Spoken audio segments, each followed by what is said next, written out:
Hello everyone, welcome back to my channel this side Siddhi. And आज की video में मैं आपके साथ डिस्कस करने वाली हूँ CUET पीजी कोर्स एग्ज़ाम के लिए MA हिस्ट्री स्टूडेंट्स के लिए एंशियंट मेडिएवल और मॉडर्न हिस्ट्री के लिए मैं आप सभी के लिए कुछ इंपॉर्टेंट क्वेश्चंस लेकर के आ चुकी हूँ। आज की हमारी ये पहली क्लास होगी, तो इसी तरीके से आपके एग्ज़ाम आने तक आपको इसी तरीके के इम्पॉर्टेंट क्वेश्चंस आपको हमारे चैनल पे देखने को मिलते रहेंगे। तो जैसे कि आप सभी जानते हैं कि CUET के पीजी के कोर्स के लिए एग्ज़ाम जो है वो जून में है और आपके पास समय बहुत ही कम है। तो आप सभी चाहते थे कि मैम कुछ इस तरीके के क्वेश्चंस लेकर के आइए, मॉक टेस्ट लेकर के आइए, जिस तरीके से आपकी बहुत सारी हेल्प हो सके और प्रैक्टिस हो सके। तो लास्ट ईयर भी मैंने कुछ इसी तरीके से मैराथन सीरीज़ चलाई थी, तो बाकी की वो प्लेलिस्ट भी आप लोग चेकआउट कर सकते हैं CUET की। वो सारे क्वेश्चंस भी आपके इस एग्ज़ाम में हेल्प करने वाले हैं। बाकी अगर रही बात, तो आप मेरे साथ इस वीडियो में क्लास के एंड तक बने रहना। यहाँ पर टोटल आपको 20 क्वेश्चंस देखने को मिलेंगे। और जैसे कि आप सभी को पता है कि आप लोगों का जो एग्ज़ाम होने वाला है वो बाइलिंगुअल होता है, हिंदी और इंग्लिश मीडियम में। तो ये जो आप लोगों का टेस्ट यहाँ पर आपको देखने को मिलने वाला है, ये दोनों लैंग्वेज में होने वाला है, तो किसी को कोई भी प्रॉब्लम नहीं आएगी। और हो सके तो आप लोग ये एक टेस्ट सीरीज़ की तरह इस वीडियो को लेकर के चलिएगा। मेरे क्वेश्चन रीड करने तक आपको उस क्वेश्चन का आंसर कमेंट बॉक्स में बताना है और पूरी कोशिश करना कि आप सभी इस मॉक टेस्ट सीरीज़ को लाइव रात के 9:30 बजे चैनल पे ज़रूर करना, ताकि आप लोगों की स्पीड भी बनी रहे और आप लोगों की अभी तक कितनी तैयारियां हुई हैं, क्योंकि अब समय कम है, अब सिर्फ आपको प्रैक्टिस की ज़रूरत है। तो अभी तक आप लोगों ने सब कुछ पढ़ लिया होगा। अब चलिए चेक करते हैं कि अभी तक एंशियंट मेडिएवल मॉडर्न में किस तरीके से क्वेश्चंस आते हैं, और आते हैं तो आप लोगों की अब तक कितनी प्रैक्टिस हुई है। तो चलिए ज़्यादा टाइम ना लेते हुए अपनी आज की क्लास को स्टार्ट करते हैं। क्लास को स्टार्ट करने से पहले जितने भी चैनल पे फर्स्ट टाइम आए, एक बार जल्दी से वीडियो को लाइक शेयर कर दो। चैनल को सब्सक्राइब नहीं किया, चैनल को सब्सक्राइब कर लो, बेल आइकन प्रेस कर लो, क्योंकि हिस्ट्री के चैनल, हिस्ट्री सब्जेक्ट के लिए चैनल आपके लिए बहुत ही ज़्यादा हेल्पफुल होने वाला है। तो चलिए बढ़ते हैं अपने क्वेश्चन की तरफ। तो ये रहा आप सभी के सामने आपका पहला क्वेश्चन, और दोनों लैंग्वेज में मैंने यहाँ पर लिखा हुआ है, तो किसी को कोई भी डाउट नहीं आएगा। अच्छे तरीके से क्वेश्चन को पढ़ना है और पूरी कोशिश करना कि आप लोग क्वेश्चन को जल्दी से आंसर कर सके, क्योंकि आप लोगों के पास आपके एग्ज़ाम में कुछ लिमिटेड टाइम दिया जाता है। ओके, तो चलिए बढ़ते हैं। पहला क्वेश्चन आपसे पूछा गया है, इनमें से कौन नील विद्रोह से जुड़े हुए थे? ठीक है, who among the following were associated with Indigo revolt.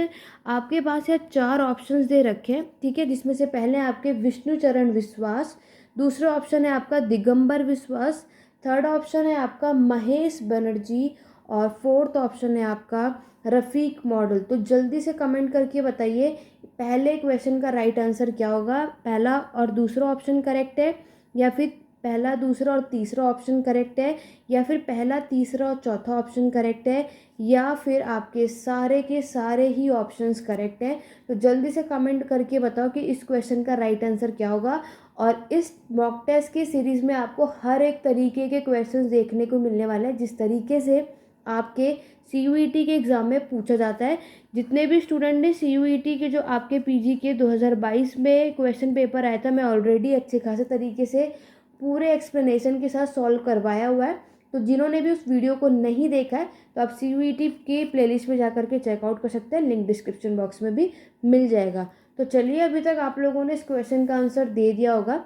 तो अगर हम बात करेंगे आपके इंडिगो जो रिवॉल्ट हुआ था, जो आपके नील विद्रोह हुआ था, उसमें कौन कौन जुड़े थे, तो देखा जाए तो उसमें आपके विष्णुचरण विश्वास, दिगंबर विश्वास, महेश बनर्जी और आपके रफ़ीक मॉडल, ये चारों के चारों ही लोग आपको इसमें देखने को मिलते हैं। इसका मतलब आपके इस क्वेश्चन का राइट आंसर होगा option number D. It means जितने भी स्टूडेंट ने ऑप्शन नंबर डी दिया है, आप सभी बिल्कुल करेक्ट है। चलिए बढ़ते हैं इसकी एक्सप्लेनेशन की तरफ। तो आप लोग यहाँ पर देख सकते हैं आपके 1859 में बंगाल में नदिया के चौगाछा गांव में नील विद्रोह हुआ था। ठीक है, आपके एग्जाम में ये भी पूछा जा सकता है। तो यहाँ पर आपको क्या काम करना है कि मैं जो आपको क्वेश्चंस करा रही हूँ वो तो ठीक है, लेकिन एक्सप्लेनेशन में जो मैं आपको चीज़ें बता रही हूँ, यहाँ से भी क्वेश्चन बनने के पूरे चांसेस होते हैं। तो आपको ये भी ध्यान में रखना है। तो कौन से ईयर में आपका ये इंडिगो रिवोल्ट हुआ था, तो याद रखना 1859 में। और ये रिवोल्ट आपका स्टार्ट कहाँ हुआ, तो याद रखना चौगाछा विलेज आपका नदियाँ जो कि बंगाल में हैं। इनमें से कोई भी ऑप्शंस आपके एग्ज़ाम में देखने को मिल सकते हैं। और इसके अंदर इस विद्रोह में आप देखोगे कौन कौन से लोगों ने भाग लिया था, तो आपके विष्णुचरण विश्वास, दिगंबर विश्वास, महेश बनर्जी, रफ़ीक मंडल, कादर मौला और भी इसी तरीके के लोग थे जो आपके इस नील विद्रोह में शामिल थे। क्लियर हो गया। इसके अलावा मैंने आपको बताया ईयर याद रख लेना और इंडिगो रिवोल्ट कौन सी जगह पर हुआ था, ये भी आपके एग्ज़ाम पॉइंट ऑफ व्यू से इम्पॉर्टेंट है। चलिए बढ़ेंगे अपने सेकंड क्वेश्चन की तरफ। मैंने पूरी कोशिश करी स्टेटमेंट वाइज भी क्वेश्चन लेकर के आऊँ, क्योंकि ज़्यादातर लोगों को स्टेटमेंट में बहुत प्रॉब्लम होती है, क्योंकि कॉन्सेप्ट आपको क्लियर होते हैं बट क्वेश्चन में फंस जाते हैं। तो ये प्रॉब्लम का सॉल्यूशन सिर्फ एक है, ज़्यादा से ज़्यादा प्रैक्टिस की ज़रूरत है। अगर आप लोगों ने ये अच्छे तरीके से कर लिया तो आप लोग ईजिली से क्रैक कर जाएंगे एग्ज़ाम। सेकेंड क्वेश्चन देखो क्या पूछा गया है, बहुत ही ईजी, और यहाँ से क्वेश्चन मैक्सिमम पूछा जाता है।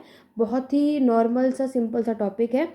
कौटिल्य के अर्थशास्त्र के अनुसार इनमें से कौन सा कथन सही है?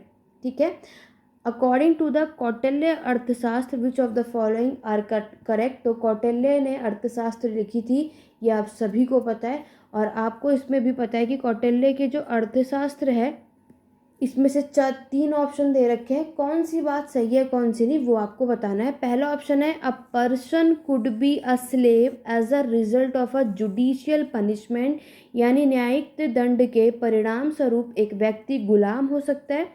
दूसरा स्टेटमेंट है if a female slave bore her master a son she was legally free, अगर किसी दासी से उसके स्वामी का पुत्र होता है तो वह कानूनी रूप से स्वतंत्र थी। तीसरा ऑप्शन है if a son born to a female slave was fathered by her master the son was entitled to the legal status of the master son, यदि एक महिला दासी से पैदा हुआ पुत्र उसके स्वामी द्वारा पैदा किया गया था तो पुत्र की कानूनी स्थिति का हकदार था। तो यहाँ पर आपको कौटिल्य के अर्थशास्त्र से रिगार्डिंग तीन स्टेटमेंट दिए हैं और यहाँ पर आपको बताना है कौन सा स्टेटमेंट करेक्ट है। सिर्फ पहला और दूसरा स्टेटमेंट करेक्ट है, दूसरा और तीसरा करेक्ट है, पहला और तीसरा करेक्ट है, या फिर ये तीनों के तीनों ही स्टेटमेंट करेक्ट है। टाइम थोड़ा इस वाले क्वेश्चंस में लग जाता है, लेकिन कोशिश आपको करनी है कि अच्छे तरीके से समझना है। पहले आपको वो चीज़ देखनी है कि कौन सा सही है कौन सा नहीं। ठीक है, तो यहाँ पर आप लोगों को फंसते हैं, तो ज़्यादातर इस तरीके के क्वेश्चंस आपको करने की पूरी कोशिश करनी है। और बाकी ये सिंपल सा क्वेश्चन है, आपको पता ही है कौटिल्य ने अर्थशास्त्र लिखा था, ये बात आप सभी जानते हो। अगर ये वन वर्ड में पूछ लिया जाएगा तो आप सभी ईजिली से कर पाएंगे और कर सकते भी हैं। तो चलिए अगर हम बात करते हैं आपके सेकंड क्वेश्चन, यानी कि आपके कौटिल्य के अर्थशास्त्र से रिगार्डिंग यहाँ पर जो तीन स्टेटमेंट दे रखे कौन सा सही है कौन सा नहीं। तो पहला स्टेटमेंट है आपके पास न्यायिक दंड के परिणाम स्वरूप एक व्यक्ति गुलाम हो सकता है। तो बिल्कुल यहाँ पर a person could be a slave as a result of a judicial punishment. तो यहाँ पे जुडिशियल पनिशमेंट में कोई भी इंसान यहाँ पे स्लेव बनाया जा सकता है। तो ये ऑप्शन बिल्कुल सही है। तो पहला ऑप्शन करेक्ट है, तो आपको ऑप्शन में देखना है कि कहाँ कहाँ पर है। तो बी ऑप्शन हो ही नहीं सकता क्योंकि इसमें पहला ऑप्शन दिया ही हुआ नहीं है। आगे बढ़ेंगे, यदि किसी दासी से उसके स्वामी का पुत्र होता है तो वह कानूनी रूप से स्वतंत्र थी। तो ये बात बिल्कुल सही है, यानी आपका सेकंड ऑप्शन भी सही है। तो यानी कि या तो आपका पहला ऑप्शन करेक्ट होगा या तो आपका लास्ट वाला करेक्ट होगा। अब वो बात होगी आपके इस थर्ड स्टेटमेंट से। थर्ड ऑप्शन है if a son born to a female slave was fathered by a master, the son was entitled to the legal status of the master's son। तो यस, ये वाला ऑप्शन भी बिल्कुल correct है। It means आपके इस question का right answer होगा ऑप्शन नंबर डी। ये चारों के चारों ये तीनों के तीनों स्टेटमेंट सही है, इसीलिए इस क्वेश्चन का right answer option number D होगा। तो जितने भी लोगों ने ऑप्शन नंबर डी बताया वो बिल्कुल करेक्ट है, क्योंकि ये लोग आपसे डीपली भी पूछ के जा सकते हैं क्वेश्चन। और यहाँ पर आप देख सकते हो कि जैसे कौटिल्य ने अर्थशास्त्र लिखी है, ये सारी चीज़ें तो आप लोग जानते हैं और ईजिली से आप इसको करके भी आ सकते हैं। ठीक है, चलिए बढ़ेंगे अपने थर्ड क्वेश्चन की तरफ। तो इस तरीके से भी आपको आपके एग्जाम में क्वेश्चंस देखने को मिलते हैं। यहाँ पर भारतीय इतिहास के संदर्भ में इनमें से युग्मों पर विचार करें। एक तरफ मैंने आपके ऐतिहासिक व्यक्ति यानी हिस्टोरिकल पर्सन आपको देखने को मिलेगा और वो किस रूप में जाने जाते हैं वो आपको बताना है। आपके पास ऑप्शन है आर्यदेव, नेक्स्ट है आपका दिगनाग और लास्ट है आपका नाथ मुनि। तो एक है आपके जैन विद्वान, बौद्ध विद्वान, वैष्णव विद्वान, तो ये आपको बताना है कि इसमें से how many pairs given above are correctly match, इनमें से कौन सा करेक्टली मैच है ये आपको बताना है। कि यहाँ पर इन्होंने लिखा है कि आर्यदेव जो है वो एक जैन स्कॉलर थे, आपके दिगनाग जो है वो एक बुद्धिस्ट स्कॉलर थे, और आपके नाथ मुनि जो है वो वैष्णव स्कॉलर थे। तो इसमें से कौन सा पेयर सही है ये आपसे इस क्वेश्चन में पूछा गया है। तो जल्दी से कमेंट करके बताइए इस क्वेश्चन का राइट आंसर क्या होगा, ऑप्शन नंबर ए, बी, सी या डी। चलिए, अब यहाँ पे कुछ लोगों को शायद ही कुछ ये क्वेश्चन समझ नहीं आया होगा, लेकिन मैंने आपको समझा दिया है। यहाँ पर आपको पूछा, देखो जैसे कि आपका आर्यदेव है, तो आर्यदेव क्या है, एक जैन स्कॉलर थे यानी जैन विद्वान थे। तो बताना है आपके दिगनाग जो है वो बौद्धिज्म यानी बौद्ध विद्वान थे, और जो आपके नाथ मुनि हैं वो वैष्णव विद्वान थे। तो जो भी पेयर सही है तो वो माना जाएगा, जो नहीं है वो नहीं है। देखो, अगर हम बात करते हैं, आपके यहाँ पर आप देख सकते हो कि आर्यदेव जो है क्या वो एक जैन स्कॉलर थे। ठीक है, आर्यदेव आपने सभी ने पढ़ा है। देखो, अगर हम बात करते हैं, पहला ऑप्शन आपका गलत है, ये पेयर गलत है, क्योंकि आर्यदेव जो है वो जैन स्कॉलर नहीं थे, वो आपके बौद्ध विद्वान थे यानी बुद्धिज़्म स्कॉलर थे ये। ठीक है, और बुद्धिज़्म के भी कौन से, आपके महायान, नोट कर सकते हैं। तो ये आपके बुद्धिस्ट मॉन्क थे, ये आपको याद रखना है। और दूसरी चीज़, अगर आपके एग्ज़ाम में पूछ लिया जाए तो ये आपके किसके डिसाइपल थे, तो याद रखना ये आपके नागार्जुन के, किसके शिष्य थे, ये आपके नागार्जुन के। इसी वजह से पहला पेयर हो जाता है आपका गलत, क्योंकि आर्यदेव का क्या है, आर्यदेव जो है वो जैन स्कॉलर के नहीं, वो बुद्धिज़्म स्कॉलर के थे। ठीक, यानी कि एक पेयर आपका हो जाता है गलत। दूसरा, अगर हम बात करते हैं आपके दिगनाग की, तो बिल्कुल करेक्ट है, ये बुद्धिस्ट स्कॉलर ही थे। ठीक है, और तीसरा अगर मैं बात करूँ, थर्ड वन है आपका नाथ मुनि, तो नाथ मुनि भी आपकी वैष्णव विद्वान थे। इट मीन्स आपके ओनली 2 पेयर्स करेक्ट हैं, यानी कि आपके थर्ड क्वेश्चन का राइट आंसर होगा ऑप्शन नंबर सी। तो जितने भी लोगों ने ऑप्शन नंबर सी बताया वो बिल्कुल करेक्ट है। ठीक है, तो इस तरीके से भी क्वेश्चन आपको पूछा जाता है। ये मैच दी फॉलोइंग के थ्रू यहाँ पर है, लेकिन ये आपसे आपके एग्जाम में सिंगल सिंगल भी पूछने के पूरे चांसेस हैं। तो आपको क्या करना है, इसको मैं यहाँ पे जो भी चीज़ें बता रही हूँ वो सारी एक्स्ट्रा चीज़ें भी आप एक तरफ नोट करते रहो, ताकि आपके एग्ज़ाम में यहाँ से कहीं भी कुछ भी आ सकता है। यही मैं आपके लास्ट ईयर वाले भी बैचेस में स्टूडेंट्स को कह रही थी, आपको भी यही कहूँगी। जो मैं क्वेश्चंस करा रही हूँ उसके अलावा मैं आपको जो भी एक्स्ट्रा इन्फॉर्मेशन दे रही हूँ वो भी आपको पता होना चाहिए, कहीं से कुछ भी आपके एग्जाम में देखने को मिलेगा। क्लियर हो गया? चलिए आगे बढ़ेंगे नेक्स्ट क्वेश्चन, क्वेश्चन नंबर 4 की तरफ। क्वेश्चन नंबर 4 इजी है, और कई बार इस तरीके से एक क्वेश्चन आपको आपके एग्जाम में देखने को मिलता है। प्राचीन भारत के इतिहास के संदर्भ में भवभूति, आपकी हस्तिमल और समेश्वर ये फेमस थे, प्रसिद्ध थे किस चीज़ में? With reference of to the history of ancient India, आपके भवभूति, हस्तिमल और आपके समेश्वर वर फेमस फॉर, ये जैन मॉन्क थे, या फिर आपके एक प्ले राइट थे, नाटककार थे, टेम्पल आर्किटेक्ट थे, या फिर ये एक फिलोसोफर थे। तो ये आप सभी को पता है, और ये कई बार आ भी चुका है बहुत सारे एग्जाम में, और हमने बुक्स एंड ऑथर भी बहुत अच्छे खासे तरीके से पढ़ा हुआ है। तो यहाँ पर आपके भवभूति, हस्तिमल ये सभी के सभी क्या हैं, ये सभी के सभी आपके प्ले राइट हैं, नाटककार हैं, इसलिए इस क्वेश्चन का राइट आंसर होगा ऑप्शन नंबर बी।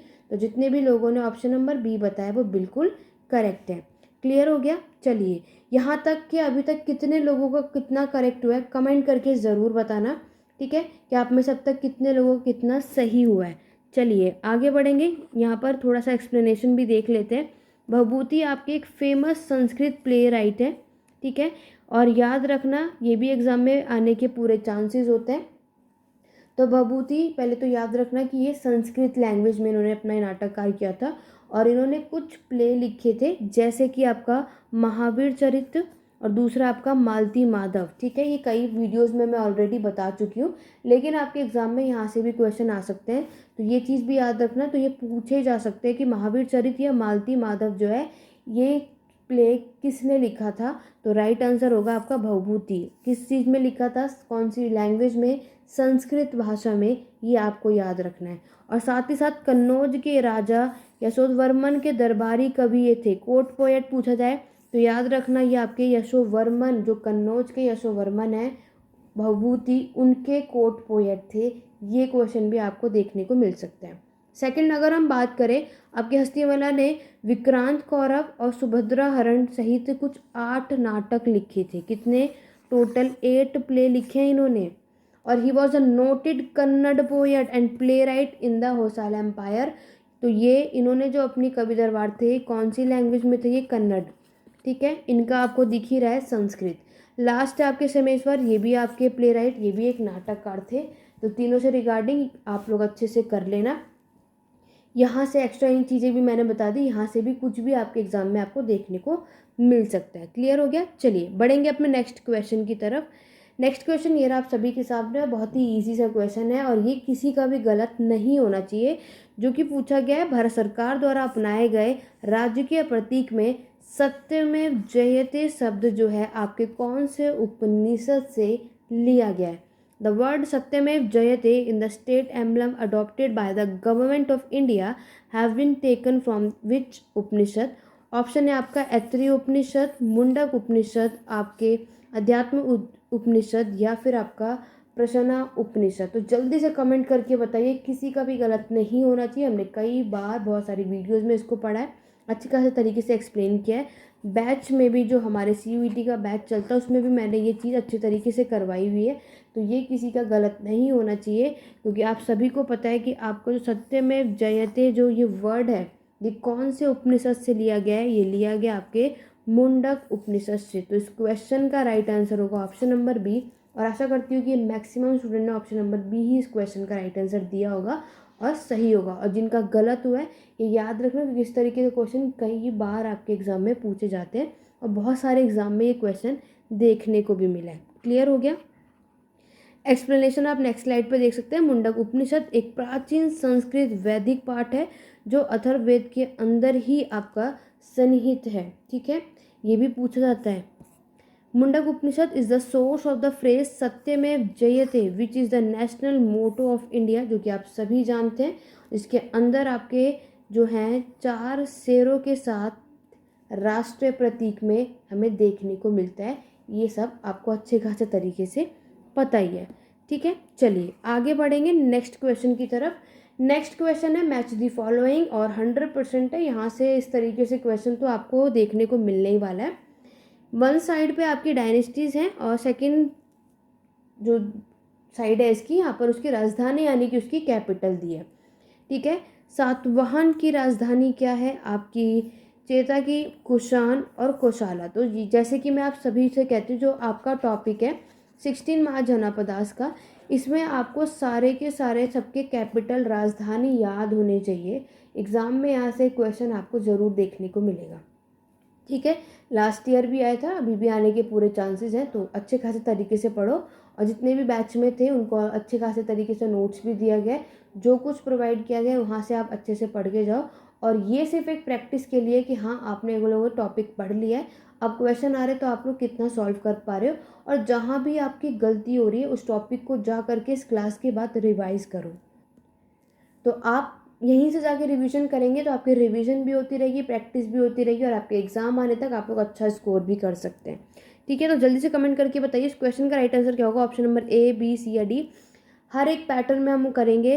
सातवाहन का मगध, चीता पेशावर, कुषाण कलिंग, कुशाल भगत। तो ये आपको बताना है कि किसका कौन सा करेक्ट पेयर होगा। तो जल्दी से बताओ। सबसे पहले ये देखो कि सातवाहन की राजधानी क्या है। तो चलिए देखते हैं। सबसे पहले आपका सातवाहन है, लेकिन जैसे कि आपने सभी ने पढ़ा हुआ भी है कि सातवाहन की कैपिटल यानी कि आपकी सातवाहन की राजधानी क्या है। ठीक है, तो यहाँ पर अगर हम देखें तो यहाँ पे ऑप्शंस में कुछ तो गलतियाँ हैं, कुछ गड़बड़ हैं, देख सकते हैं। तो वैसे सबको पता है कि आपके इस क्वेश्चन में थोड़ी बहुत गड़बड़ी है, बट चलो हम थोड़ा बहुत यहाँ से देख लेते हैं, सॉल्व कर लेते हैं।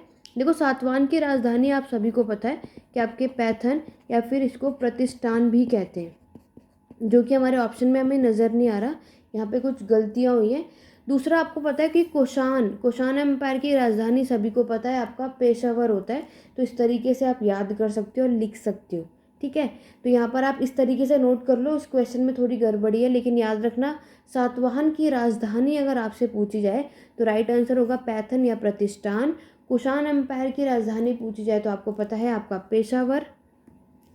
और रही बात आपकी कौशल की, तो ये आप सभी को पता है कि यहाँ पे इनकी जो राजधानी थी वो क्या थी, आपकी श्रावस्ती थी। ठीक है, तो श्रावस्ती इसका राइट आंसर है, जो कि इस ऑप्शन में कुछ गड़बड़ है, बट अगर आपके एग्जाम में आ जाए तो राइट आंसर क्या होगा, श्रावस्ती। श्रावस्ती आपकी क्या है, कोशाला की कैपिटल है। तो इस तरीके से आपको सारे राजधानी सबके कैपिटल पता होने चाहिए, क्योंकि एग्जाम में इस तरीके से क्वेश्चन ज़रूर मिलेगा एक ना एक। तो इस क्वेश्चन को आप इस तरीके से कर लेना। बाकी ये जिस तरीके से यहाँ पे कुछ गलतियाँ थी तो हम इसको हटा देते हैं। बाकी जो मैंने सबकी कैपिटल आपको बताई है ये सभी आपके एग्जाम पॉइंट ऑफ व्यू से इंपॉर्टेंट है। क्लियर हो गया? चलिए आगे बढ़ेंगे। वेरी वेरी इंपॉर्टेंट जो है आपका क्रोनोलॉजिकल बेस्ड क्वेश्चन। आपके एग्ज़ाम में लास्ट ईयर आपने देखा होगा कि अच्छे खासे तरीके से क्रोनोलॉजिकल के बहुत सारे क्वेश्चन 7 से 8 या उससे प्लस आपको क्वेश्चंस देखने को मिलेंगे। तो हर एक चीज़ का क्रोनोलॉजिकल ऑर्डर आपको पता होना चाहिए। यहाँ पर कुछ केसेस मेंशन है जो कि आपको क्रोनोलॉजिकल ऑर्डर में लगाना है, पहले कौन सा हुआ था, बाद में कौन सा हुआ था। सबसे पहले है आपका अलीपुर बॉम्बिंग केस, दूसरा ऑप्शन है आपका Nashik conspiracy case, third option है आपका लाहौर कॉन्स्पिरेसी केस, और लास्ट ऑप्शन है आपका काकोरी कॉन्स्पिरेसी केस। तो जल्दी से बताओ इसमें से कौन सा केस पहले हुआ था, कौन सा बाद में। तो ये आपको पता होना चाहिए। मॉडर्न हिस्ट्री अगर आप सब पढ़ रहे हो अच्छे खासे तरीके से पढ़ के जाइएगा, सारे मूवमेंट अच्छे से करना है, सारे केस सारे ट्रिटी यानी संधियाँ आपको पता होनी चाहिए, पहली कौन सी हुई थी बाद में, तभी आप क्रोनोलॉजिकल ऑर्डर को सॉल्व कर पाएंगे, नहीं तो नहीं। तो जल्दी से मुझे कमेंट करके बताओ कि यहाँ पे क्रोनोलॉजिकल ऑर्डर सही क्या होगा, बिना टाइम वेस्ट के। और जल्दी जल्दी आपको क्वेश्चंस के आंसर करने से आपकी स्पीड भी बढ़ेगी अपने एग्जाम के लिए। तो एक एक करके जैसे आप लोगों ने सुना होगा तो आपको उसको अरेंज कैसे करना है। देखो सबसे पहले आपको देखना है अलीपुर जो आपका बॉम्बिंग केस हुआ था, तो याद रखना ये कब हुआ था आपको, 1908 में। ठीक है, 1908 में ये केस हुआ था। दूसरा अगर मैं आपकी बात करूँ नासिक का कॉन्स्पिरेसी केस, तो ये कब हुआ था, जस्ट उसके एक साल बाद 1909 में। और अगर हम लाहौर कॉन्स्पिरेसी केस की बात करें तो ये सभी को पता है कि आपके 1915 में देखने को मिलता है। और काकोरी कॉन्स्पिरेसी तो नो डाउट सबको पता है आपके 1925 में देखने को मिलता है। तो ये इस तरीके के क्रोनोलॉजिकल ऑर्डर में आपको लगाना है। तो यहाँ पर आप देख सकते हो कि ये आपके सीक्वेंस वाइज ऑलरेडी लगा ही हुआ है। अलीपुर पहले हुआ है, उसके बाद आपका नासिक वाला हुआ है, फिर आपके लाहौर का, और लास्ट आपका ये। इट मीन्स आपके इस क्वेश्चन का right answer option number B है। कई बार बहुत बार ऐसा देखा जाता है कि ये लोग आपके क्रोनोलॉजिकल ऑर्डर को इसी जो भी राइट सीक्वेंस होता है उसी वे में लगाते हैं, इसमें चेंज नहीं करना होता। बट औरों को क्या लगता है कि नहीं ऐसा तो होगा नहीं। तो कभी कभी ऐसा हो सकता है कि जो इन्होंने सीक्वेंस दिए वो बिल्कुल करेक्ट है, आपको आगे पीछे करने की ज़रूरत नहीं पड़ती। तो मेन क्या है, ईयर याद रखना। लेकिन मैं सजेस्ट करूँगी ईयर के साथ साथ आपको मंथ भी ज़रूर पता होना चाहिए। लास्ट ईयर का जो क्वेश्चन पेपर था आपने देखा था कि सेम ईयर के दो दो इंसिडेंट्स आपके सामने रख दिए थे। तो फिर अगर आपको मंथ का पता नहीं होगा तो आप उसको क्रोनोलॉजिकल ऑर्डर में नहीं लगा पाओगे। इसी वजह से कुछ भी चीज़ आप याद कर रहे हो तो आपको उसका महीना पता होना चाहिए और वो कौन से साल में हुआ था। दोनों की दोनों चीज़ें आपको याद रखनी है। क्लियर हो गया? चलिए, तो यहाँ पर हम नेक्स्ट स्लाइड पे देख सकते हैं, यहाँ पे चारों चीज़ें मेंशन है कि कौन सी चीज़ कब हुई थी, कौन सी नहीं हुई थी। ठीक है, तो इसी तरीके से सारी चीज़ें याद कर लेना और नोट कर लेना, और महीना भी आपको लिखना है। जिसको ये पूरे सारे की सारे केसेस के बारे में पता है तो मुझे कमेंट बॉक्स में पूरे डेट के साथ मंथ ईयर पूरा नीचे मेंशन करना कमेंट बॉक्स में कि किसका कौन से मंथ में कौन सी चीज़ हुई थी। ठीक है, चलिए आगे बढ़ते हैं। नेक्स्ट क्वेश्चन ये रहा आप सभी के सामने, जो कि है आपका मुगल एम्पायर से। बहुत ही अच्छा क्वेश्चन है और स्टेटमेंट वाइज क्वेश्चन यहाँ पे पूछा गया है। क्वेश्चन में पूछा गया है मुगल साम्राज्य के विघटन और पतन के लिए कौन सा कारण जिम्मेदार था। What was the causes responsible for disintegration and collapse of Mughal Empire? पहला ऑप्शन है apparently no change in the theory of kinship, दूसरा ऑप्शन है absence of rule of succession, तीसरा ऑप्शन है wrongful southern policy of the Mughals, and last option है neglect of navy या फिर सी power. जाहिर है कि आपके किंगशिप के सिद्धांत का कोई बदलाव नहीं आया था, इस वजह से आपके मुगल साम्राज्य का पतन हुआ था। उत्तराधिकार के नियम के अभाव की वजह से, मुगल की गलती जो दक्षिण नीति थी उसके वजह से, या फिर आपकी नौसेना समुद्र शक्ति की उपेक्षा।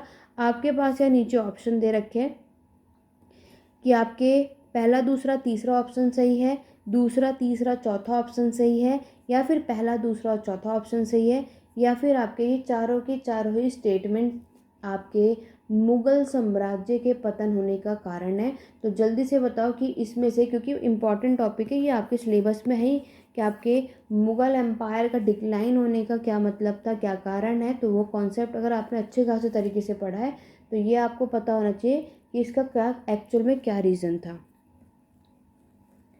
बहुत ही आराम से और केयरफुल तरीके से आपको पढ़ना है। स्टेटमेंट में सबकी बहुत ज़्यादा गलतियाँ हो जाती हैं, ठीक है। चलिए देखते हैं मुगल साम्राज्य के पतन के कारण का एक्चुअल में क्या रिस्पॉन्सिबल था। देखो, पहला ऑप्शन है आपके किंगशिप के सिद्धांत में कोई बदलाव नहीं आया, no change in the theory of kingship. तो आपको पता है कि किंगशिप में बदलाव आए थे, चेंजेस आए थे। इट मीन्स पहला ऑप्शन आपका गलत होगा, ठीक है। तो जहाँ जहाँ पहला है उसे कट कर दीजिए, यानी आपका पहला ऑप्शन कट है, आपका तीसरा ऑप्शन भी कट और डी भी। इट मीन्स बहुत सिंपल तरीके से आपके पास राइट आंसर आ गया। इस क्वेश्चन का right answer option number B है, यानी कि उत्तराधिकार के नियम का जो अभाव है ये एब्सेंस था, ठीक है। जो रूल था आपके सक्सेशन की, इसकी कमी थी, इसके वजह से आपके मुगल साम्राज्य का पतन हुआ। आपके मुगल्स की जो साउथ पॉलिसी थी वो अच्छी नहीं थी, इस वजह से भी हुआ। और आपकी जो यहाँ की सी पावर है वो भी अच्छी नहीं थी, जिसके वजह से क्या हुआ, आपके मुगल साम्राज्य का पतन हुआ। इट मीन्स इस क्वेश्चन का right answer option number B. तो आपको क्या करना है, अपना समय बचाना है और बहुत ध्यान से करना है, आपको अपना आंसर ईजिली से मिल जाएगा। सब कुछ करने की इतनी ज़रूरत नहीं पड़ती, ठीक है। बाकी चलिए, अभी तो हम समझ रहे हैं, कर रहे हैं, तो सब कुछ देखेंगे। यहाँ पर हम एक्सप्लेनेशन के साथ मैं आपको बता देती हूँ, जिन्होंने भी इस कॉन्सेप्ट को नहीं पढ़ा उन्हें हेल्प रहे। थोड़ी ये वीडियो आपकी लंबी हो सकती है, लेकिन कॉन्सेप्ट क्लियर होगा, बहुत हेल्प मिलेगी। जिनके पास समय वही इस वीडियो को देखना। यहाँ पर ये नहीं है कि आए क्वेश्चन करा और चले गए, यहाँ पे समझने की भी बहुत ज़रूरत है। मेरी पूरी कोशिश है कि मैं आप सभी को इन क्वेश्चंस के थ्रू ही आपको सारी चीज़ें आराम से समझा सकूं। देखो, पहला क्वेश्चन देखो, change in the theory of kingship. Mughal theory of kingship in fact kept changing from time to time. आपको भी पता है मुगल साम्राज्य है, यहाँ पे जो किंगशिप है वो समय से समय पर बदलती रहती थी, है ना। While it was the theory of the autocracy under Babar, it was an idea of divine inspiration। फिर हुमायूं आए, फिर आपके अकबर आए, फिर आपके शाहजहाँ आए, औरंगजेब आए। ये सभी के सब काफ़ी हद तक मुगलों के पतन के लिए जिम्मेदार माने भी जाते हैं। दूसरा ऑप्शन देखो, उत्तराधिकार का कोई नियम नहीं था, there was no rule of succession, जो आपके ऑप्शन में दिया हुआ था। इसीलिए ये ऑप्शन क्या है, सही था। पहले वाला ऑप्शन गलत क्यों था, क्योंकि इन्होंने बोला कि आपके थ्योरी ऑफ किंगशिप में कोई बदलाव नहीं थे, जो कि बदलाव हुए थे, ठीक। थर्ड ऑप्शन देखो, अमीरों और अभिजात वर्ग का नैतिक पतन भी, यानी मॉरल फॉल जो है रिच और अरिस्टोक्रेट्स के, ये भी एक कारण माना जाता है। नेक्स्ट है आपका, rulers and their successor were illiterate, they could not sustain the forces of history. तो यहाँ पर क्या है, जो रूलर, यहाँ पे जो शासक थे उसके उत्तराधिकारी थे, वो पढ़े लिखे नहीं थे, जिसकी वजह से इतिहास की ताकतों का बनाए नहीं रख सके। क्योंकि पढ़े लिखे होते तो थोड़ी सी और अच्छे खासे बनाए रख सकते थे। तो ये भी एक मुगल साम्राज्य का पतन का कारण माना जाता है। Long warfare with the southern state, wrongful southern policy of Mughal, जो कि आपके ऑप्शन में दिया था कि दक्षिण राज्यों के साथ लंबी लड़ाई, मुगलों की गलत दक्षिण नीति की वजह से भी मुगल साम्राज्य का पतन हुआ था। इनमें से कोई भी ऑप्शन आपके एग्जाम में आ सकता है, तो ये सारे के सारे ऑप्शन नोट कर लो या तो स्क्रीनशॉट ले लो। नेक्स्ट क्वेश्चन है, राइज ऑफ द मैराथन इन डेक्कन। डेक्कन में आपके मराठों का उदय हुआ था, ये रीज़न भी आपके मुगल साम्राज्य का पतन का कारण माना जाता है। नेक्स्ट है आपका, issues with mansabdari system, jagirdari system. तो यहाँ पर आपके मनसबदारी और जो जागीरदारी सिस्टम आपका पता ही है, अकबर के समय पर हमें देखने को मिलता है, ये भी एक कारण माना जाता है मुगल साम्राज्य के पतन का। नेक्स्ट है, राइज ऑफ सैयद ब्रदर्स आए थे और नादिर शाह ने जो आक्रमण किया था, ये भी एक आपका कारण माना जाता है। Huge size of Mughal empire not manageable by traditional. तो यहाँ पर क्या है, ये भी मुगल साम्राज्य का विशाल आकार पारंपरिक तरीकों से प्रबंधनीय नहीं था, ये भी एक रीज़न माना जाता है। Inadequate transport and communication, neglect of naval power, आपकी नौसेना की शक्ति ये भी अपर्याप्त आपको यहाँ देखने को मिलेगी। और नेक्स्ट आपको arrival and conquest by British, यानी आपके अंग्रेजों का आगमन हो चुका था, उसकी विजय प्राप्ति हुई थी। तो आप मॉडर्न हिस्ट्री 18th सेंचुरी का समय आपका आता है। तो ये सारे के सारे कारण माने जाते हैं जिसकी वजह से मुगल साम्राज्य का पतन हुआ था। तो ये सारे पॉइंट नोट डाउन कर लो, इनमें से कोई भी पॉइंट आपके एग्जाम में आपको देखने को मिल सकते हैं। ठीक है, चलिए आगे बढ़ेंगे इसी के साथ नेक्स्ट क्वेश्चन की तरफ। नेक्स्ट क्वेश्चन में आपसे पूछा गया है, इनमें से कौन सा चालकोलिथिक स्थल गंगा प्रणाली के अंतर्गत आता है। चालकोलिथिक साइट्स में इसमें से विच of the following Chalcolithic sites comes under Ganga system. आपका पहला है हनुमानगढ़, आलमगीरपुर, रोपड़ और आपके मोहनजोदाड़ो। तो जल्दी से बताओ इसमें से कौन सी साइट चालकोलिथिक साइट के गंगा सिस्टम में आता है। ऑप्शन नंबर ए, बी, सी या डी। वीडियो पसंद आ रही है तो लाइक शेयर करना मत भूलना। चैनल पर नए सब्सक्राइब कर लो ताकि आगे आने वाले टेस्ट सीरीज़ में आप हमारे साथ जुड़े रहिए। रात के 9:30 बजे आपको हमारे चैनल पे ये देखने को मिलेगा। उसकी अपडेट नोटिफिकेशन पाने के लिए बेल आइकन ज़रूर प्रेस करना। तो चालकोलिथिक साइट्स की अगर मैं बात करूँ गंगा सिस्टम के अंतर्गत कौन आते हैं, तो राइट आंसर होगा आपका आलमगीरपुर, यानी कि ऑप्शन नंबर बी। तो जितने भी लोगों ने ऑप्शन नंबर बी बताया वो बिल्कुल करेक्ट है। एक्सप्लेनेशन भी देख सकते हैं आप सभी यहाँ पर। Alamgirpur is an archaeological site of the Indus valley civilisation that thrive along Yamuna river. ठीक है, from the Harappan Bara period, located in Meerut district, Uttar Pradesh, India. Alamgirpur आपको बताइए आपकी सिंधु घाटी सभ्यता का एक पुरातात्विक स्थल है जो आप सभी को अच्छे खासे तरीके से पता ही है। ठीक है, चलिए आगे बढ़ेंगे इसी के साथ नेक्स्ट क्वेश्चन। बहुत ही अच्छा और सिंपल सा क्वेश्चन है, यहाँ से भी क्वेश्चन कई बार आपको एग्जाम में देखने को मिलता है। The permanent settlement of Lord Cornwallis, ये इंपॉर्टेंट है। ठीक है, तो ये सेटलमेंट कौन लेकर आया था, लॉर्ड कॉर्नवालिस के थ्रू इंट्रोड्यूस हुआ था। Gave the ownership of land to which of the following, Lord Cornwallis के स्थायी बंदोबस्त ने निम्नलिखित में से किसको भूमि का स्वामित्व प्रदान किया था। जमींदार, पीजेंट, स्टेट या नोबल। बहुत ही ईजी है, किसी का भी गलत नहीं होना चाहिए। बहुत सिंपल बेसिक सा ये क्वेश्चन है। परमानेंट सेटलमेंट की बात है। मैंने कंप्लीटली लैंड रेवेन्यू सिस्टम ये वीडियो मैंने बनाई भी है। जिन्होंने भी इसको नहीं पढ़ा है डिटेल में जा कर के पढ़ाई कर सकते हैं। ये मॉडर्न हिस्ट्री की प्लेलिस्ट आपको जाके उसमें आप देखेंगे, नहीं तो land revenue system by Siddhi Tiwari search करेंगे तो भी आपको मिल जाएगा। तो उसमें मैंने डिटेल में परमानेंट सेटलमेंट, रैयत बड़ी और आपके महल बड़ी सिस्टम को अच्छे खासे तरीके से एक्सप्लेन कर रखा है। वहाँ पर आपको डिटेल में कराया हुआ है, तो आप लोग फिर उसको कर सकते हैं। ठीक है, पढ़ सकते हैं। और लिंक डिस्क्रिप्शन बॉक्स में मॉडर्न हिस्ट्री की, वहाँ से आप कर लेना। तो परमानेंट सेटलमेंट लॉर्ड कॉर्नवालिस के थ्रू, और आपको पता है इसमें ओनरशिप किसको बनाया गया था, आपके जमींदार्स को, यानी कि आपके जितने भी जमींदार थे। जो जब मैंने आपको पढ़ाया था और आप सभी को ये बात भी पता है कि परमानेंट सेटलमेंट जो है इसको आप जमींदारी सिस्टम के नाम से भी जानते हो। क्लियर हो गया, ये सभी को पता होगा मैक्सिमम, यहाँ पर सबने अच्छे खासे तरीके से पढ़ा हुआ भी है। तो लॉर्ड कॉर्नवालिस इसको लेकर के आए थे। ईयर भी याद होना चाहिए 1793, लॉर्ड कॉर्नवालिस। जमींदारी सिस्टम भी इसको कहा जाता है। ठीक है, तो इस समय गवर्नर जनरल आपको लॉर्ड कॉर्नवालिस देखने को मिलेंगे। तो ये तीनों चीज़ें आपको इससे रिगार्डिंग पता होना चाहिए। बाकी सब कुछ डिटेल में मैंने ऑलरेडी कराया हुआ है, तो जा कर के इसको अच्छे खासे तरीके से ज़रूर पढ़ लेना। ठीक है, तो परमानेंट सेटलमेंट से आपको ज़रूर क्वेश्चन देखने को मिलता है और कोई ना कोई एक से ज़रूर आएगा। तो अच्छे खासे तरीके से पढ़ के जाइएगा ताकि यहाँ से कुछ भी आए तो आप लोग इसको ईजिली से कर सकें। चलिए आगे बढ़ेंगे। यहाँ पर एक्सप्लेनेशन आप देख सकते हैं। Permanent settlement Lord Cornwallis gave the ownership of the land to zamindar को। ठीक है, तो जमींदार ये मैंने आपको बताया ही हुआ था कि यहाँ पर आपके जो राजा हैं, देन आपके जमींदार और आपके पीजेंट। तो यहाँ पर जो राजा हैं यानी कि जो आप किंग, क्या यहाँ पे कंपनी थी, वो देखा जाए तो east India company. East India company ने अपना सब कुछ जमींदार को दे रखा था कि ये सारे काम अपने किसानों से कराएं और जो रेवेन्यू आएगा वो ला करके इनको दें। ठीक है, ये सारे कॉन्सेप्ट डिटेल में ऑलरेडी कराया, तो आप लोग वहाँ जाकर देख सकते हैं। चलिए आगे बढ़ेंगे नेक्स्ट क्वेश्चन की तरफ, जिसमें आपसे पूछा है मराठा सेना प्रणाली की सहायक घुड़सवार सेना के लिए इनमें से किस शब्द का प्रयोग किया गया था। Which among the following terms was used by the Royal Cavalry of the Maratha Army System? Option है सीलेदार, आपके बरगीर, हजारी या सूबेदार। बहुत ही अच्छा क्वेश्चन है, टर्म से रिगार्डिंग आपको देखने को मिलता है और पूछा भी जाता है। तो जल्दी से कमेंट करके बताओ इस क्वेश्चन का राइट आंसर क्या होगा, ऑप्शन नंबर ए, बी, सी या फिर डी।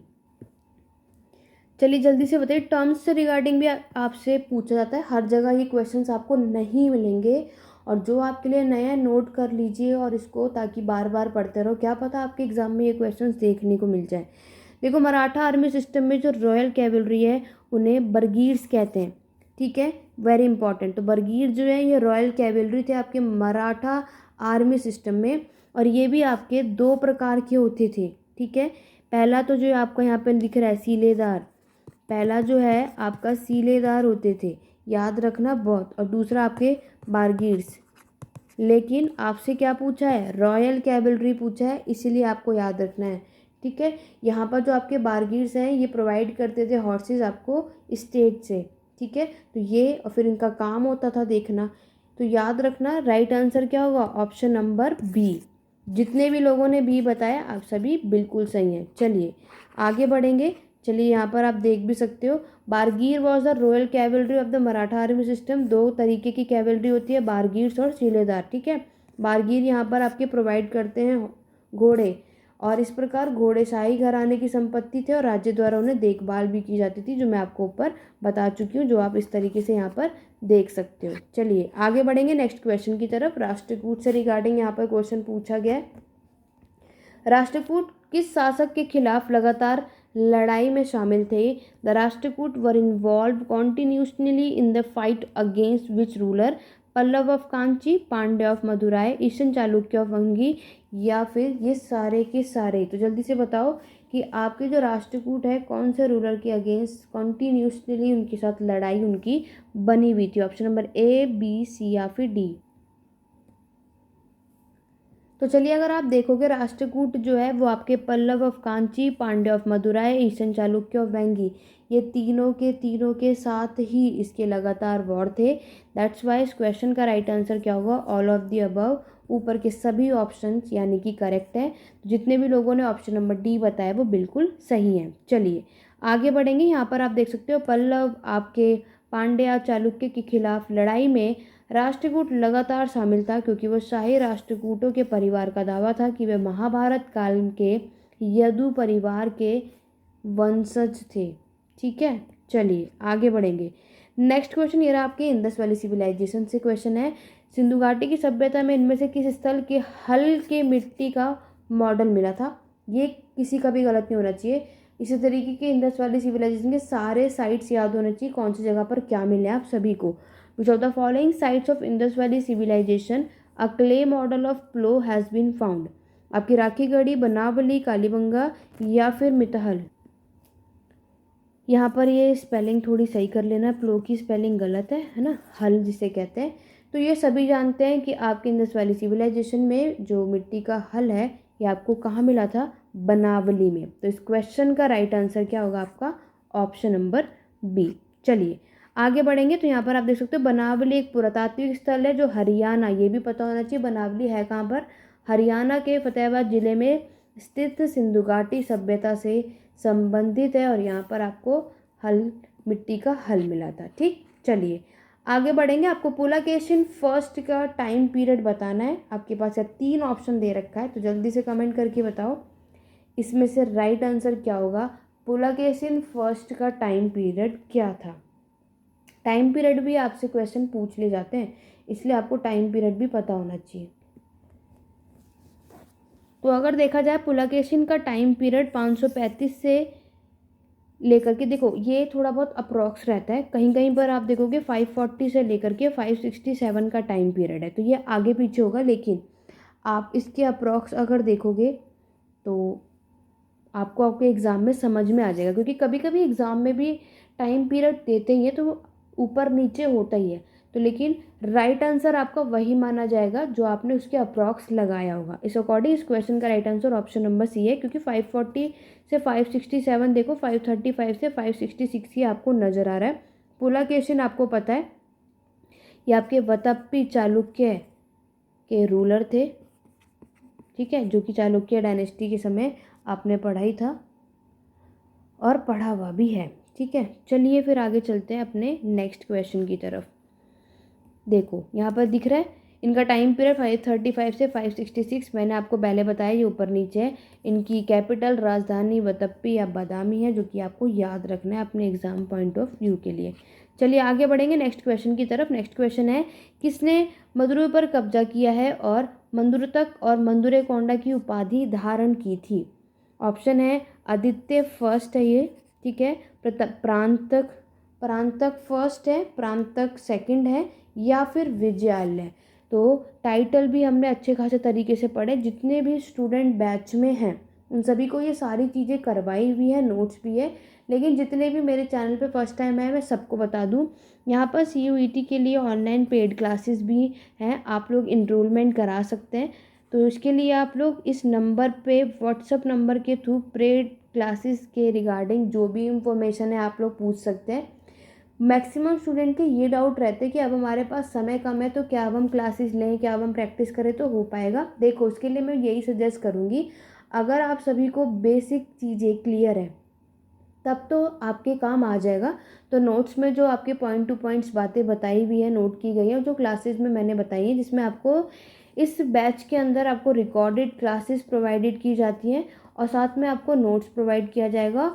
और अभी आपके एग्ज़ाम होने से पहले आपका वहाँ पर भी एग्ज़ाम लिया जाएगा। जिस तरीके से ऑनलाइन एग्ज़ाम आप अपने CUET के एग्ज़ाम में सेंटर पर जा कर के देते हो, इसी तरीके से यहाँ मैं आपको इसमें ये टेस्ट भी प्रोवाइड करूँगी और मॉक टेस्ट भी आपको मैं प्रोवाइड करती हूँ MCQs प्रैक्टिस के लिए। ये सब कुछ इस बैच में प्रोवाइड किया जाता है। तो जो भी इसमें इंटरेस्टेड है आप लोग यहाँ पर एनरोलमेंट करा सकते हैं। बाकी का प्रोसेस आप इस व्हाट्सएप नंबर पे मैसेज करेंगे, वहाँ पर आपको मिल जाएगा। और जो भी नेक्स्ट ईयर 2024 के लिए भी प्रिपरेशन कर रहे हैं वो भी एनरोलमेंट करा सकते हैं, आप अभी से तैयारियां कर सकते हैं। लेकिन जिनके पास समय कम है तो अभी तो मैं यही कहूँगी प्रैक्टिस की ज़्यादा ज़रूरत है। लेकिन अगर आप इस बैच को अब लेना चाहते हैं तो ये होना चाहिए कि आपको बेसिक क्लियर होगा तो ही आपको ये हेल्प होगा, क्योंकि अब इन 10-20 दिनों के अंदर तो आप सब कुछ नहीं कर सकते। इसके अंदर जितने भी आपके CUET का पूरा होल सिलेबस है उसके रिगार्डिंग सारे टॉपिक अच्छे खासे तरीके से समझाया गया है, ठीक है।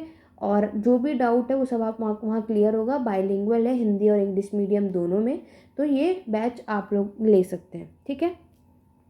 दूसरी चीज़, एक चीज़ और क्लियर कर देते हैं फिर हम आगे बढ़ते हैं। यहाँ पर आपको डिस्क्रिप्शन बॉक्स में मेरा एक ऐप मिलेगा, हिस्ट्री एडू पॉइंट, ठीक है। हिस्ट्री एडू पॉइंट के अंदर अभी ये न्यू ऐप है, अभी मैंने इस पर ज़्यादा काम किया नहीं है अभी, लेकिन स्टार्ट ज़रूर किया है। इसके अंदर मैंने एक मॉक टेस्ट रखा है जो आपको 49 रुपीज़ का है, ठीक है। इस 49 रुपीज़ के अंदर मैंने आपको अभी तक 3 मॉक टेस्ट प्रोवाइड करे और एक वीडियो प्रोवाइड करी है। तो यहाँ पर जो हमारे बैच चलते हैं वो जूम ऐप पर मैं क्लासेस प्रोवाइड करती हूँ, उसकी जो एक वीडियो यहाँ पर मैंने प्रोवाइड करी है कि किस तरीके से जूम ऐप पर क्लासेस चलती हैं, तो वो आप डेमो के थ्रू यूज़ भी कर सकते हैं। और 3 मॉक टेस्ट यहाँ पे मैंने बाइलिंगुअली प्रोवाइड करा है, तो वो ऑनलाइन आप लोग कर सकते हैं।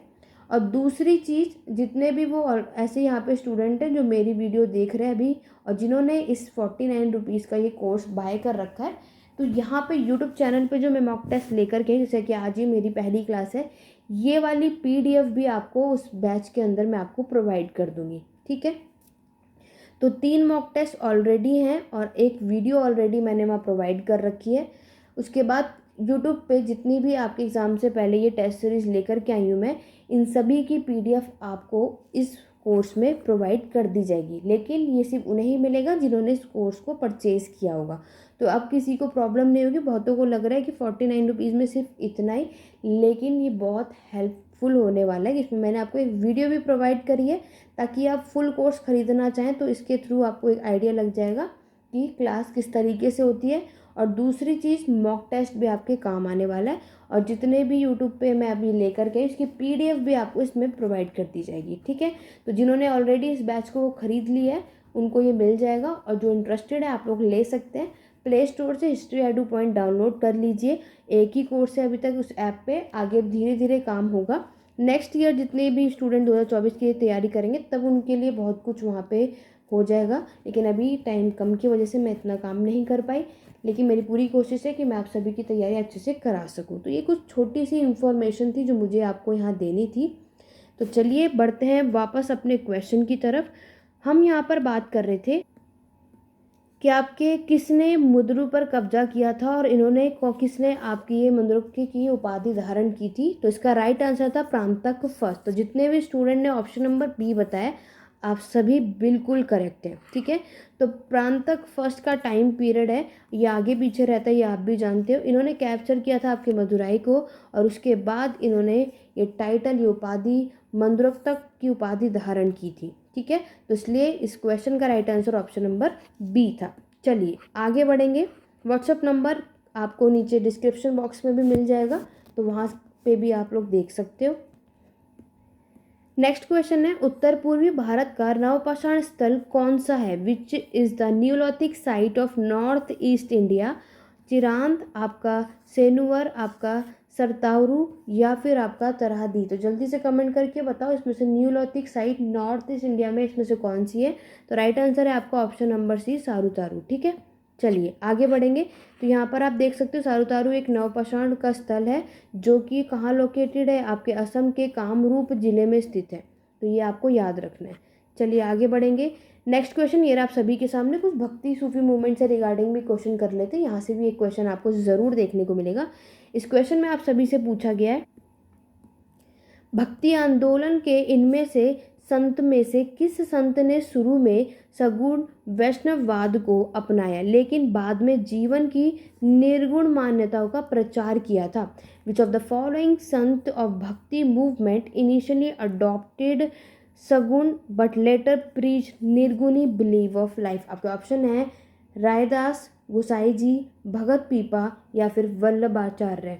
जल्दी से कमेंट करके बताओ। भक्ति सूफी मूवमेंट में ऐसे बहुत से लोग हैं जो कंफ्यूज हो जाते हैं। बहुत ही ध्यान से क्वेश्चन को पढ़ना, ठीक है, तब आप लोग यहाँ रिस्पॉन्स करना कि भक्ति आंदोलन में इसमें से कौन से संत ने शुरू किया, शुरू में आपके सगुण वैष्णववाद को अपनाया था। पहले इन्होंने किसने सगुण वैष्णववाद को अपनाया था लेकिन बाद में जीवन की निर्गुण मान्यता को प्रचार किया? तो वो थे आपके भगत पीपा। तो राइट आंसर क्या होगा इस क्वेश्चन का? Option number C. अगर आपके एग्जाम में ये क्वेश्चन आ जाए तो याद रखना इस क्वेश्चन का राइट आंसर क्या है? ऑप्शन नंबर सी, भगत पीपा। अगर इससे रिगार्डिंग अगर हम एक्सप्लेनेशन देखें तो भगत पीपा 14वीं शताब्दी के गागोरगण के राजपूत राजा थे जिन्होंने एक रहस्यवादी कवि और भक्ति आंदोलन के संत बनने के राजगद्दी छोड़ दी थी, ठीक है। और साथ ही सैविज्म और सख्त फॉलोअर भी थे जिन्होंने बाद में रामानंद के शिष्य के रूप में वैष्णववाद को अपनाया था, ये याद रखना है। और अपने जीवन के अंत में निर्गुणी मान्यताओं का प्रचार किया था, ठीक है। और ये किसके डिसाइपल थे?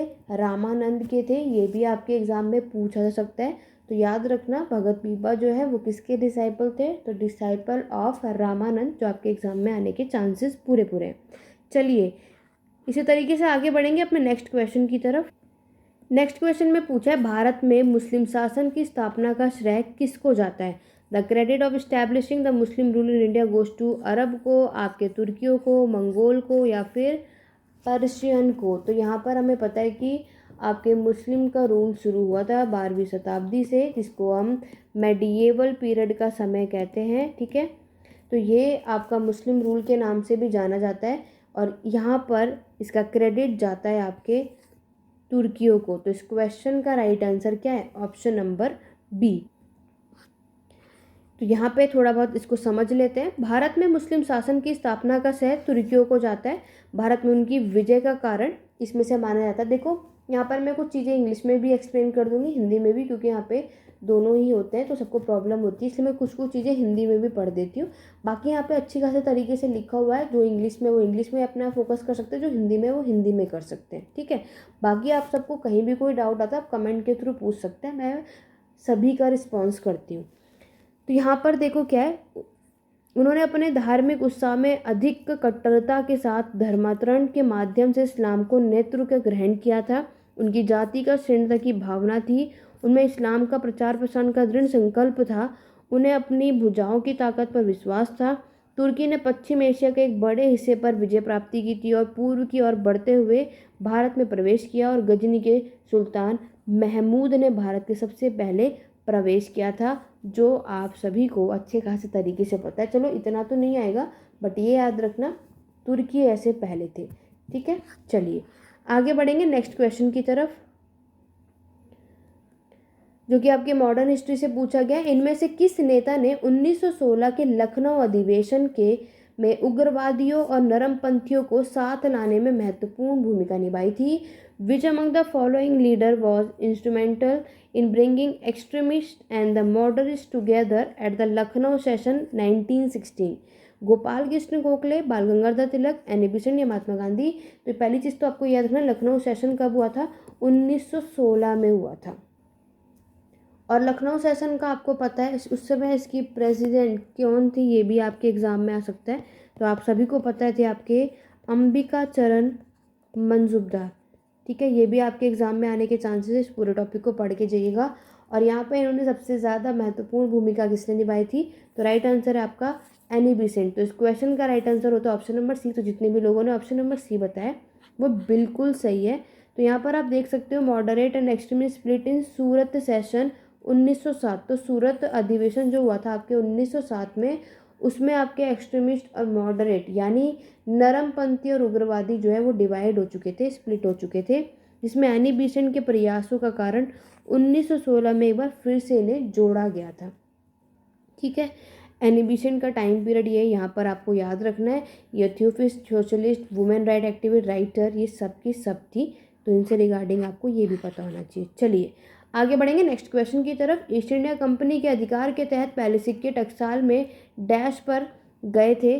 The first coin under authority of East India Company was struck in the mint at Hooghly, Murshidabad, Calcutta या फिर बॉम्बे? तो जल्दी से बताइए पहला कॉइन वो कौन सा था? तो राइट आंसर होगा आपका बॉम्बे। ठीक है, इस क्वेश्चन का राइट आंसर क्या होगा? Option number D. अब बात कर लेते हैं इसके एक्सप्लेनेशन की। तो यहाँ देख सकते हो कंपनी के सम्राट फर्रुखसियार ने 1717 में बॉम्बे मिंट में मुगल शैली के पैसे को डालने का अधिकार प्राप्त किया था। तो कौन से एम्परर थे ये आपको याद होना चाहिए। कौन से सन में? 1717 में। मुगल सैनिक के इन रुपये के सिक्कों में बॉम्बे मिंट में 1717 से और 1835 में भारत के सिक्कों का एकीकरण में जारी रखा था, जिसमें आपके देखने को मिलते हैं कॉइन कार्लिना जो कि गोल्ड था, एंगडीना जो आपका सिल्वर था, कपरून जो कि आपका कॉपर और टिन्नी यानी कि टीन था।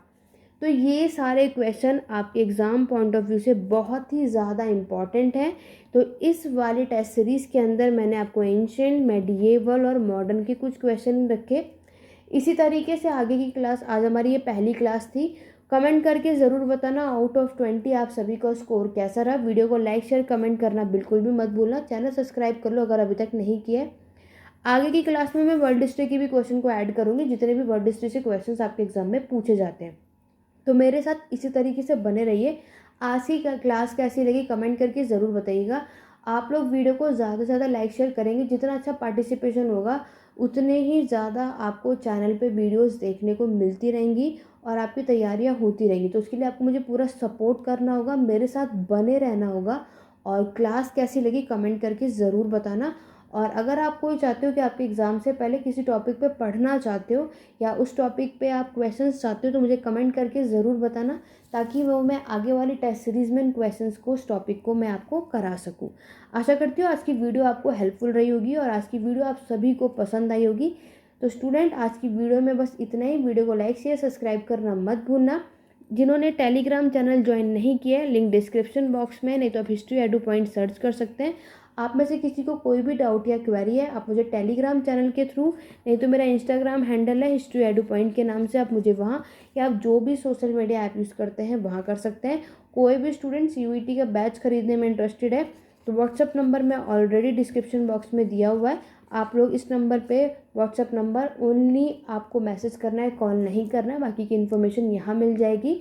यहाँ पे उसी तरीके से तैयारी की जाती है जिस तरीके से आपके एग्ज़ाम में चीज़ें आती हैं। कोई भी डाउट हो आप मुझे कमेंट के थ्रू पूछ सकते हैं। तो चलिए स्टूडेंट आज की वीडियो में बस इतना ही। मिलते हैं अपने नेक्स्ट वीडियो में। Thank you for watching.